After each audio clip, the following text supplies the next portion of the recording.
Have you ever wondered if missing your 10,000 steps actually puts your health at risk? Or is this just another made-up goal? Right now, there's so much pressure to hit this magic number, but does it even matter? I'm going to show you where this rule really comes from and reveal what you actually need for real health results. Most people believe that hitting 10,000 steps a day is the gold standard for good health. But here's the truth. That number didn't come from science at all. It started in Japan in the 1960s when a company launched one of its first pedometers, and they called it the Menpoki, which literally means 10,000 step meter. The choice wasn't based on research or biology. It was simply chosen because it was easy to remember and sounded motivating. In other words, one of the most common pieces of health advice we still hear today actually began as a marketing slogan. Over time, that catchy number spread around the world and it became treated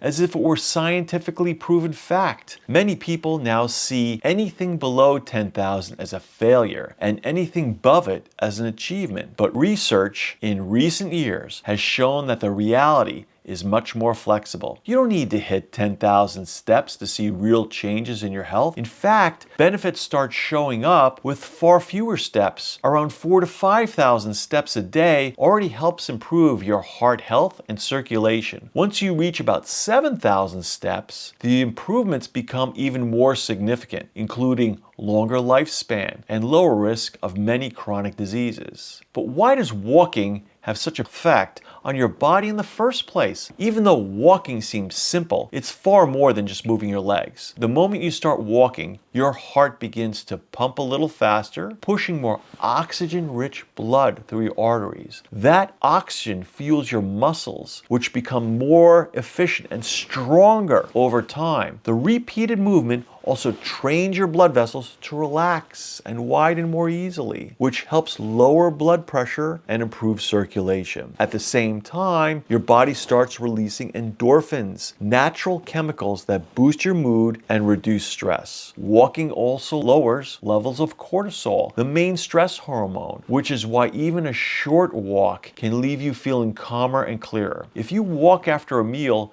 your muscles use more of your sugar from your bloodstream, helping you keep your blood sugars level and lowering the risk for diabetes over time. And it doesn't just stop there, because walking is a weight-bearing activity. Every step gently stresses your bones, which signals them to absorb more calcium and grow stronger. That helps slow the natural bone density loss that comes with aging. Even your brain benefits. It delivers more circulation, delivers more oxygen and nutrients supporting memory, focus, and mood. In other words, walking sets off a chain reaction throughout your entire body. It strengthens your heart, supports your metabolism, builds stronger bones, sharpens your mind, lifts your mood, all without any equipment, gym membership, or complicated routines. So, how much walking do we actually need in a day?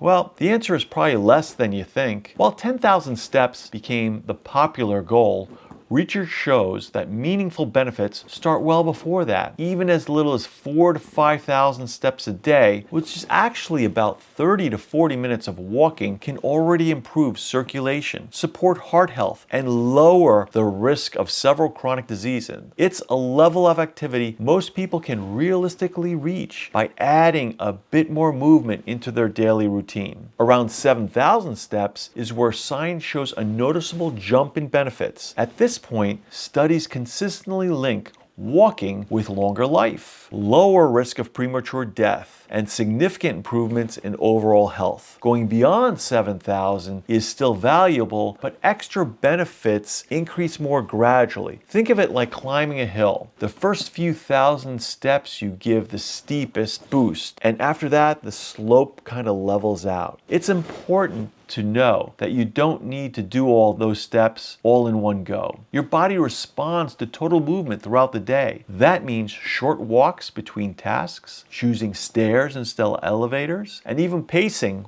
during phone calls all add up. The more opportunities you create to move, the more your body benefits. And the way you walk matters too. A brisk pace will give you better cardiovascular results than a slow stroll, even if the total number of steps is the same. Walking after meals can help regulate blood sugar, while morning walks before breakfast can improve fat metabolism. Small adjustments like turning those walking from a simple daily habit into a powerful tool for better health. Why we're walking less and how to change it. Even knowing how powerful walking is, most of us still struggle to do it. And it's not because we're lazy. It's because our lives are built around the way that makes walking unnecessary. We sit for hours at work. We drive everywhere instead of walking. We often spend our free time sitting again, scrolling on the couch. Our ancestors routinely walked about 15,000 steps or more each day just by living their daily normal lives. Today, many people don't even reach 4,000. That drop has real consequences. Physical activity now is one of the leading causes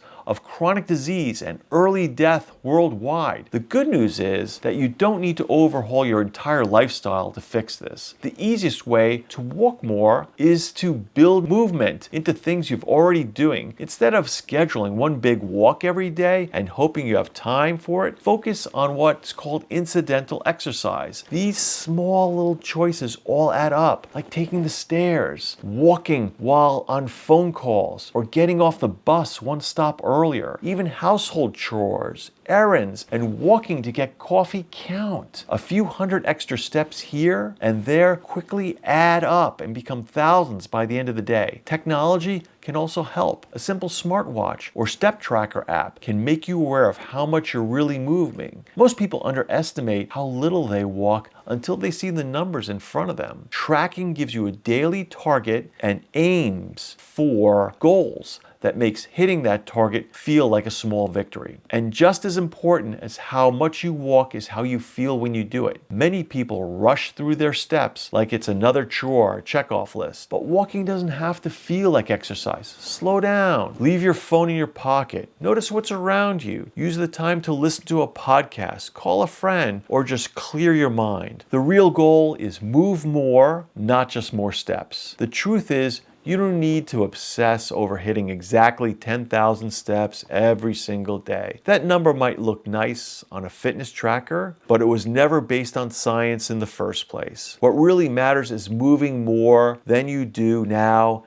and doing it consistently. Even a few thousand extra steps can have a measurable impact on your heart, your metabolism, your mood, and your long-term health. If you're averaging 3,000 steps a day, aim for 4,000. If you're at 5, try to get closer to 7. Focus less on perfection and more on progress. Over time, these small changes compound into massive improvements in how you feel and your body functions. Remember, walking isn't just about physical health. It's time to clear your mind, reset your mood, and connect with the world around you. It's one of the simplest, most powerful forms of medicine we have available to everyone every day for free. So next time you hear someone say something like you must walk 10,000 steps, you'll know better. You don't need a magic number to stay healthy. You just need to start walking and keep walking.